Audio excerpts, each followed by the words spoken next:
Welcome to My Two Cents with Keith Beggs from Steadfast Wealth Strategies. In this podcast, we show high-level executives and business owners why comprehensive financial planning and executive bonus structures don't have to be too good to be true. Keith draws on his experience in realistic financial planning, and expert guests share his 2 cents about academically based financial planning that you have to hear to believe. Now, on to the show. Hey everyone, this is Keith Beggs, the host of the My Two Cents podcast and the founder and CEO of Steadfast Wealth Strategies. We've got a great, pertinent, and timely topic today. You cannot turn on the news anymore without hearing of all the supply chain problems we are facing as a country and really globally. It's impacting everything from groceries to cars to Christmas. We thought it'd be great to talk to people who live and breathe supply chains daily.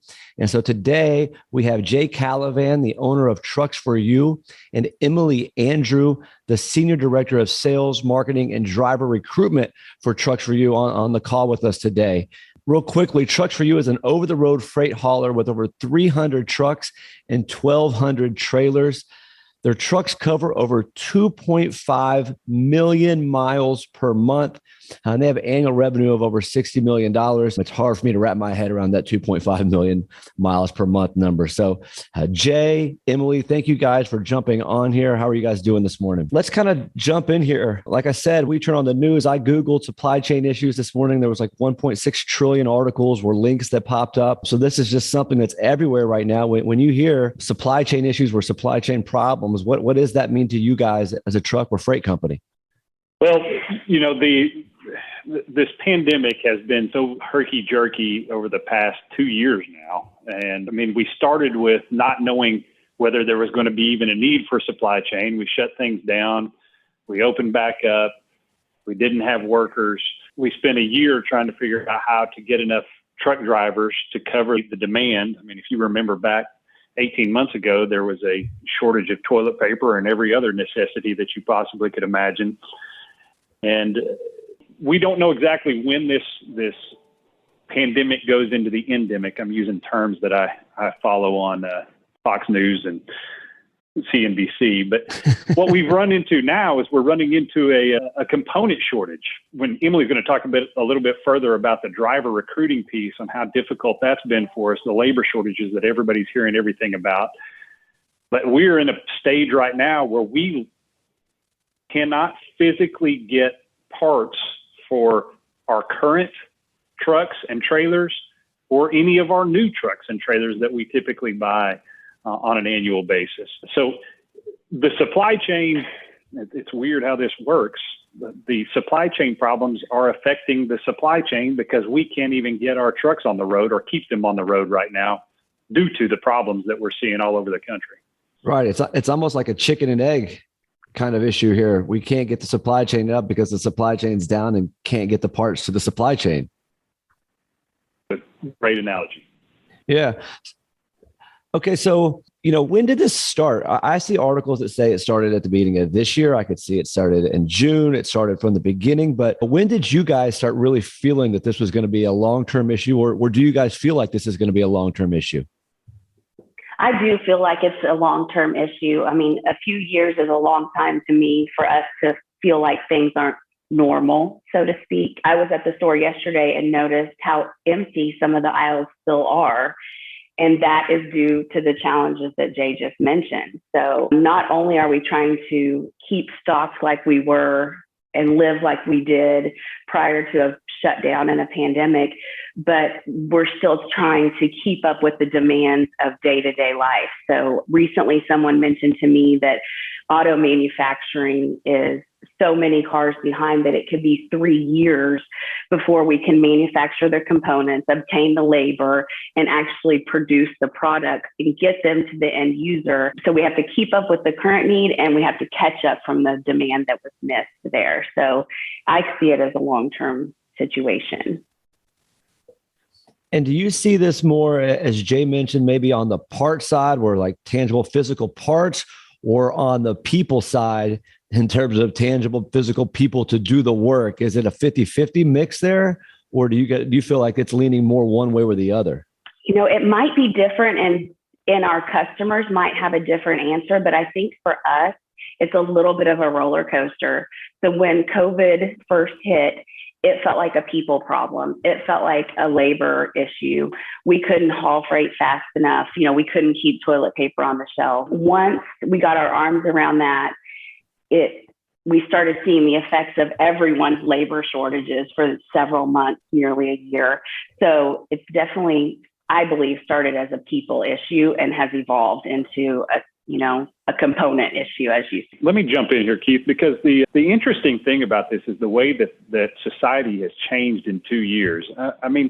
Amazon's been around for a while. I don't know how long. I didn't do my research on that, but everybody had an Amazon Prime account prior to this pandemic. But think about what happened in March of 2020. We stopped going to the stores. Everything was ordered online. This was going to happen. This whole current situation, the retail, the brick and mortar store that you walk in and you go buy something was changing. But man, did it take off when this pandemic hit. Can you imagine?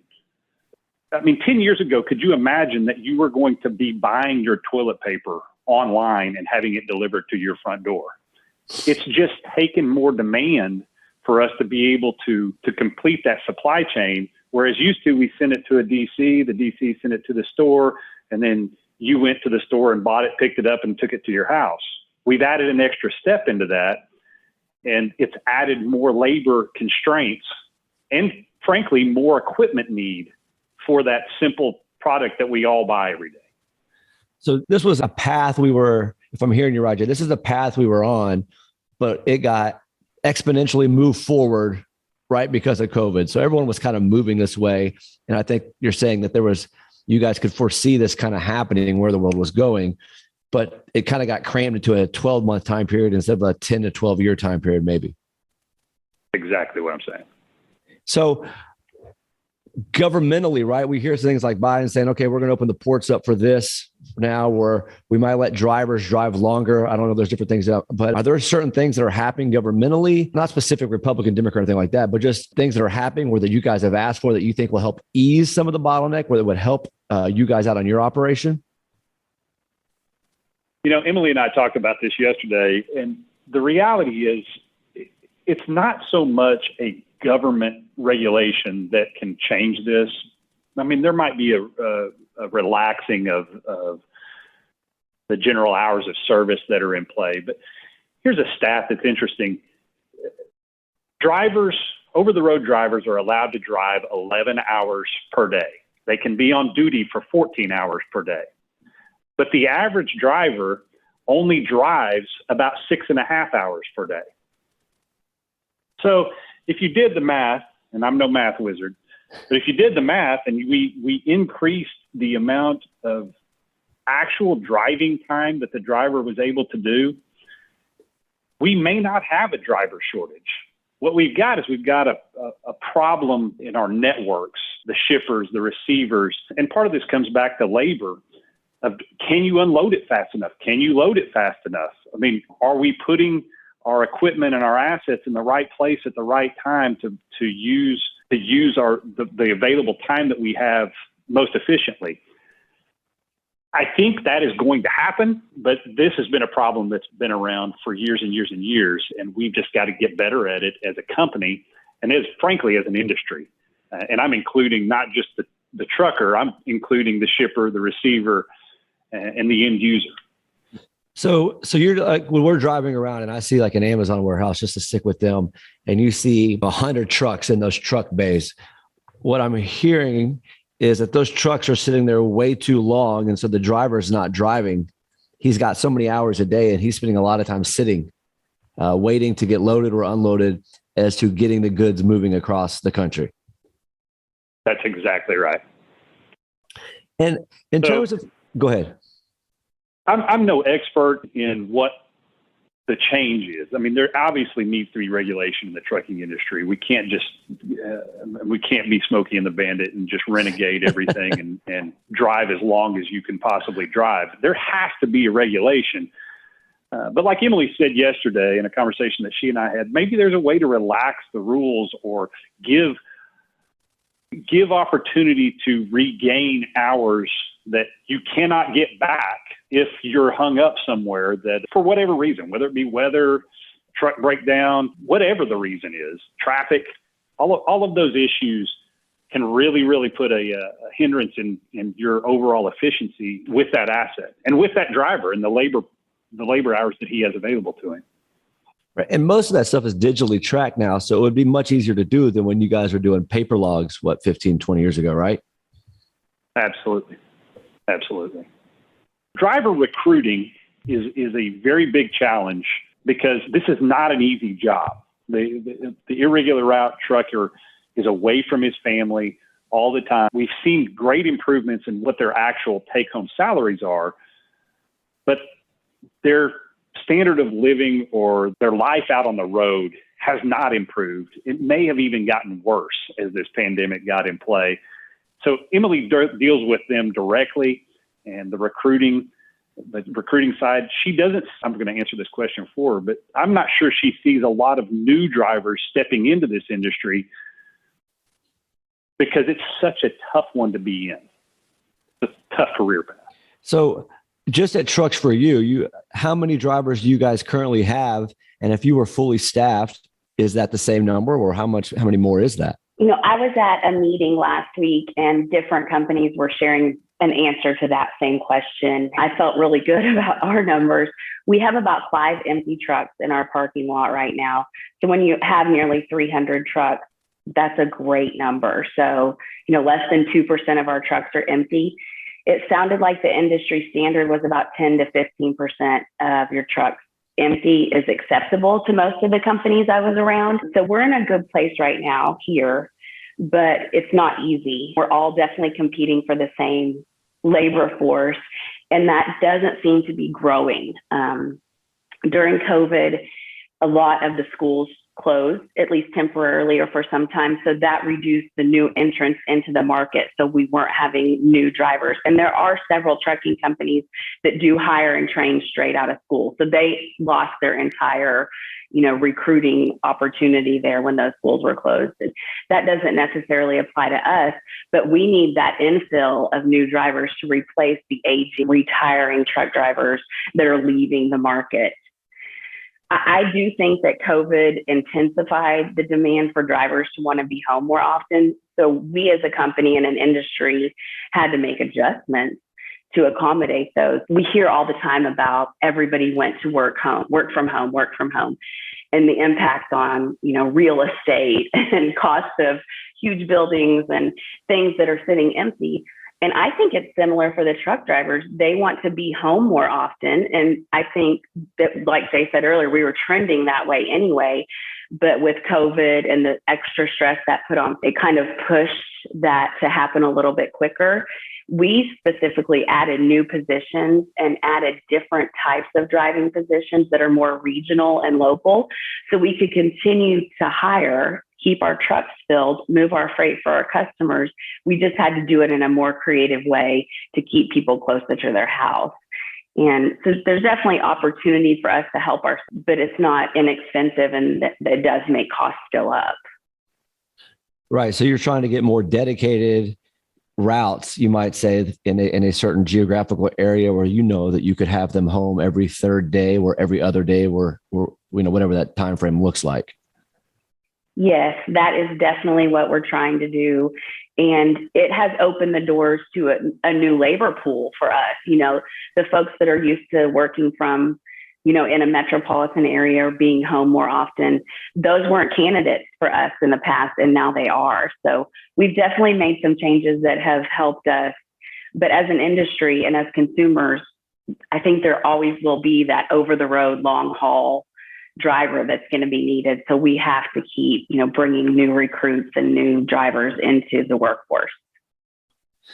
And the only time I see anything for recruiting for drivers is typically on the back of another truck, right? Where it says looking for drivers and get some mile numbers on that. I mean, is it career fairs? How do you guys find drivers? That's a great question. And it's similar to the way that everybody looks for a job now. It's all online. So we can recruit. It's about brand awareness, first of all. So we have some competitors that are very, very large. So we want to make sure that we target the right audience that will want to work for us, that lives in the right area to meet our network needs. But it really is all online. So social media is a huge place to recruit drivers. But then drivers are also on places like Indeed and LinkedIn. I mean, they're professional truck drivers that have a skill that's in high demand, just as an engineer or, someone with computer skills does. So it's a whole different skill set that really has moved to the digital world. And Jay, this might be a question more towards you. How do you line up your customer needs versus your driver needs? Like she's saying, they want to be home more. I need these more regional, but you got clients that still want, or customers that still need certain things done. How have the customers been in being flexible to kind of accommodate the driver's needs to get things to move, or is that just an ongoing juggle that's your job to figure out how to keep those balls in the air? Yeah, that's a good question too, Keith. We cannot be everything to every customer. We stay specifically in lanes that we are comfortable hiring in. We have assets on the ground in those places already. I use this example all the time. We do not go to the West Coast at all. I've been doing this for 17 years. We've never taken a truck any further west than Las Vegas. So when a customer comes to us and asks, hey, we need help in Ontario, California. And I have a large customer that asks us that almost every 6 months. Why won't you go to Ontario, California? And I'm like, it just doesn't fit our network. So we have to have some discipline to stay in our network.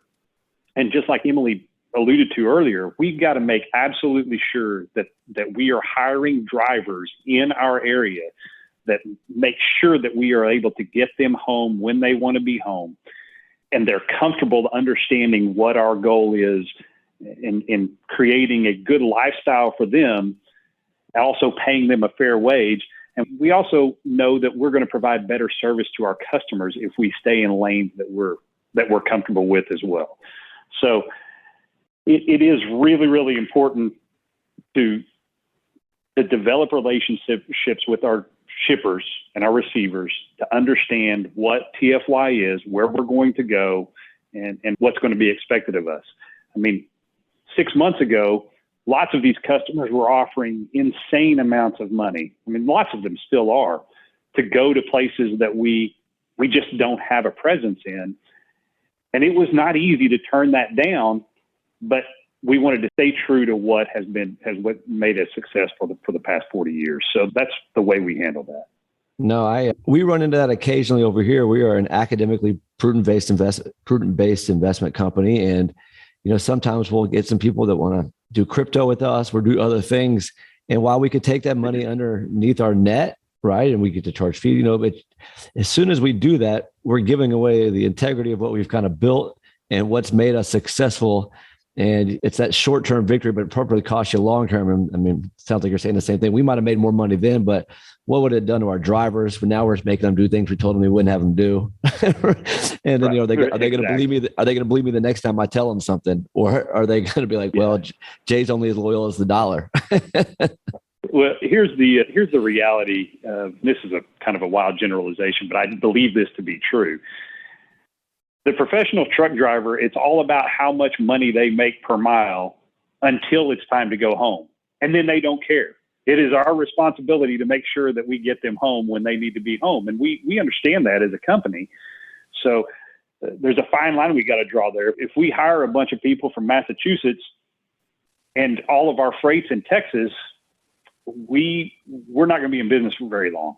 So we've got to make sure that we're hiring in the right places and paying a fair wage to make sure that we're fair to our two customers, both the shipper, the one that's paying our bills, and the driver, because ultimately that's the way we look at them. We got two customers we got to take care of. Right. Yeah. Because look, there's a lot, like you said, there's a shortage of drivers. They have opportunities right now to find work. And so if you're not treating them well, then they can definitely find something. So let me ask you this question, and maybe there's something short-term, maybe there's something long-term. But supply chain management, overhaul system, or long haul systems like we're seeing, are these things going to be recognizable, not so much for the end user, right, who doesn't see all the behind the scenes working, but for you guys, for Trucks For You as a company, are there things that you see maybe short term, or maybe even like in the next 10 years that, hey, this is going here. We've got to find a way to be here to stay in business? Or do you think that the system there's just going to be a couple of tweaks, but in reality, there's not much change that can be made to the system? A good's got to go from point A to point B, and a truck's the best way to do it. Another great question. And I believe that everybody knows where we're moving towards the EV structure, the autonomous vehicle. And there's been a lot of change over the last 5 years on what these vehicles are capable of doing. I mean, your own vehicle, most of the people probably listening to this call have adaptive cruise control and lane departure warnings. I mean, the technology to allow for an autonomous driving truck is probably already in place. I know it's already in place. What isn't in place is the infrastructure that is needed to make that happen across our country.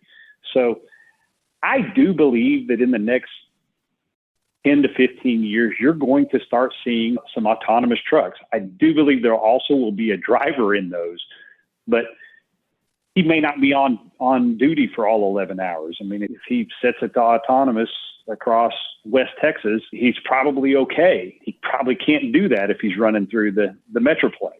So there's going to be some changes there.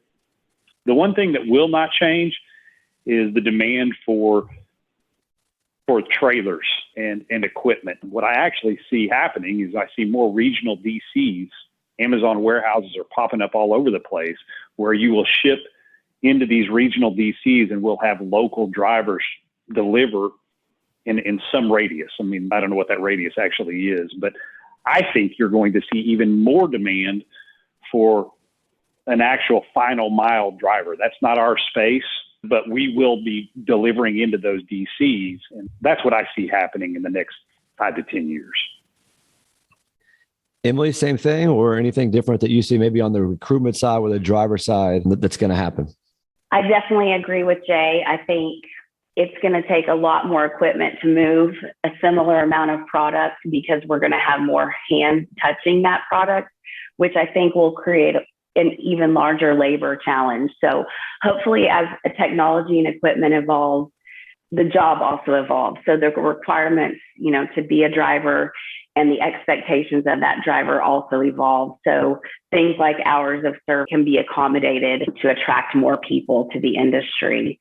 I think technology is just going to be such a huge part of this job. And it seems like in the past, it's been a little bit of a slower integration to technology. But I think with almost all drivers having smartphones and so much tracking equipment on this equipment and on the vehicles, that we are going to have so much data that a handful of people are going to be able to micromanage this down to a very finite process. Whether that's good or bad, I don't know, but there's so much information out there. It will be very interesting to see how that affects us as consumers, watching our packages be delivered from 10 stops away, or you can almost see everything happening before it gets to you. So it creates lots of opportunities with all the technology, but it's going to take a lot of equipment the more we spread this process out. Yeah, no doubt. Well, hey, I want to thank both of you guys. I know, like I said, this is the holiday season. There's a lot of shipping going on right now, more than probably the typical time of the year. So I want to thank you guys for jumping on here with us. Again, we have Jay Calavan. He's the owner of Trucks For You, and Emily Andrew is their director of marketing and driver recruitment. Thank you guys so much for being up on the podcast and for giving us a little bit behind the scenes look of what we're hearing about on the news and how people in the day-to-day lives are working to make these changes happen and to keep things on the road and hopefully under the tree by December 25th. Thanks for having us, Keith. We really enjoyed it. Yes, thank you. All right. So for y'all out there listening, if you need to contact Steadfast Wealth Strategies or myself for any reason, we'd love to visit with you, talk about your retirement or income needs. You can reach me at 832-506-9034, or you can email me direct at keith@steadfastws.com. Again, my name is Keith Beggs. I'm the founder of Steadfast Wealth Strategies and the host of the My 2 Cents podcast. Thank you for joining us. Thank you for listening to My 2 Cents with Keith Beggs. Click the subscribe button below to be notified when new episodes become available. All securities discussed are offered and provided through Steadfast Financial Planning, LLC. The information covered and posted represents the views and opinions of the guest and does not necessarily represent the views or opinions of Steadfast Wealth Strategies. The content has been made available for informational and educational purposes only. The content is not intended to be a substitute for professional investing advice. Always seek the advice of your financial advisor and/or qualified financial service provider with any questions you may have regarding your investment planning.